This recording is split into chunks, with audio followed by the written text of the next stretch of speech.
sports.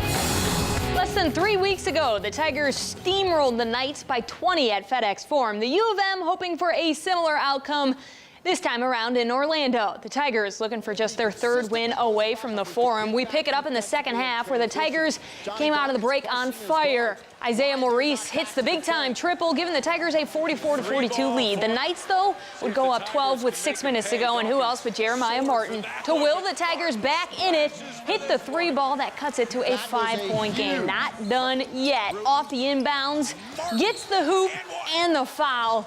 Martin came down hard, but he'd walk it off, leading the team with 25 points in this one. It's now a 3-point game. This time, Martin doing it in the assist column. He had 6 of those as well. The beautiful wraparound to Rainier Thornton. Tigers on a 7-0 run. It's a 1-point game with 2 minutes to play, but UCF's Aubrey Dawkins with the shot of the night. Answers with a dagger 3. He finished with 17. BJ Taylor added 25 as the Tigers fall 79-72. The game plan was when Aubrey was in that corner, not to let him come out, and we allowed him to come out. And man, he had a big shot. You got to give kudos to him. He knocked down pretty much all of his open shots today. We're trying to keep him and BJ to a minimum today, and we lost him too many times today, and that shot definitely buried us. You know, sometimes a graphic can say it all. This is one of those times. Number 1 Tennessee playing at number 5 Kentucky. What more do you need? That intro writing itself. Grant Williams silencing Rupp Arena early in this one. Great defensive play.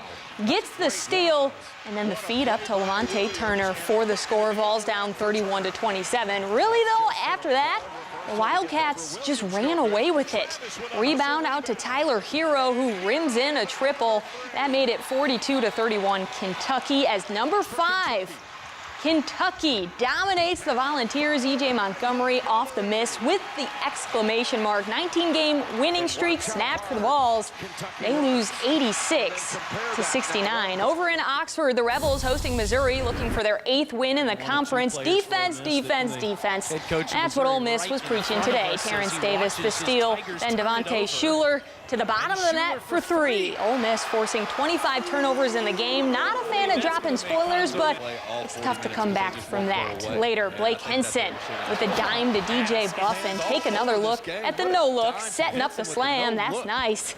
33-26, Rebels up in the second half. Breein Tyree checking in from the top of the key for 3. He finished with 14, but leading the way for Ole Miss, how about the big fella coming off the bench? Bruce Stevens staying out deep off the screen and buries it. He had a team-high 17. Ole Miss tops Mizzou 75-65. Meanwhile, Mississippi State announcing today they've suspended Nick Witherspoon indefinitely for violating team rules. The Bulldogs looking to get a win without him at Arkansas. The Razorbacks with a steal.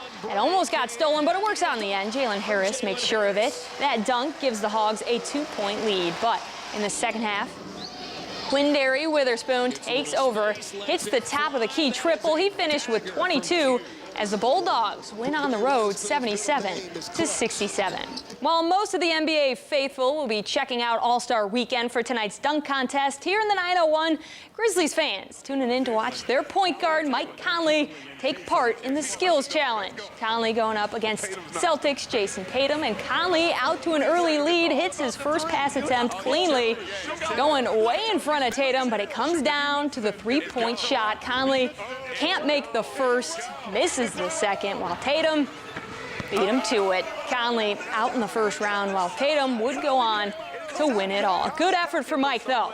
And then we go to the 3-point contest. We all saw this coming. Brooklyn's Joe Harris going perfect on the final rack, scoring 26 to win the 3-point contest over Steph Curry. Yeah, I don't think anyone saw that coming. To the main event, the dunk contest. Yeah, that's Shaquille O'Neal right there.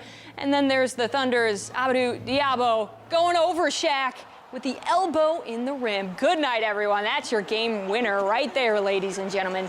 Pretty impressive. Professional football is finally back in Memphis. The Express hosting the Hot Shots for their first game ever, and their first pro game in this city, I should say, since 2001. The Express coming off a Week 1 loss, finally taking the field in their home stadium tonight at the Liberty Bowl. The Express with an early turnover, setting up a field goal for Memphian, and former Ridgeway star Josh Jasper scoring the first points in franchise history from 38 yards out. Later, the Express doing it on the ground. Zach Stacy weaving through traffic and into the end zone from 9 yards out, giving the Express a 9-0 lead. But the Hotshots make a comeback as Tim Cook gets the game-winning score. Express blow a 12-0 lead, falling 20-18. Well, obviously disappointing. Our first home game. Got out to a good start and simply did not finish the game. So we just have to do a better job, have to regroup. Memphis 901 FC continued match action today as they get ready for their inaugural match on March 9th, playing at Christian Brothers University this afternoon. Junior Sandoval with one of the team's 4 goals, coming off a header as well. The offense really shined today, especially in the second half, as 901 FC stays unbeaten in preseason play, winning soundly over the Buccaneers 4-1. We worked this week on our attack, and I think it showed. We were quite dangerous in both halves. I thought we were unlucky the first half not to get more than one. But credit to CBU, they were a formidable opponent. They worked very hard, which was great for us. But I was really pleased with the amount of possession that we had, the chances that we created. And then in the second half, it was good to see those chances fall. And finally, to the Tigers' opening day doubleheader. After a rain out yesterday, the Tigers fell to Indiana in Game 1. But in Game 2, the Tigers would bust out the bats. Alec Triela ropes one down the line and left. He's into second for a double. The Tigers keeping the line moving as it's Hunter Goodman's turn at the plate. He's going off the wall for an RBI double. Triela comes in to score as the Tigers take Game 2, 6-3. That'll do it for sports. More News Channel 3 after this.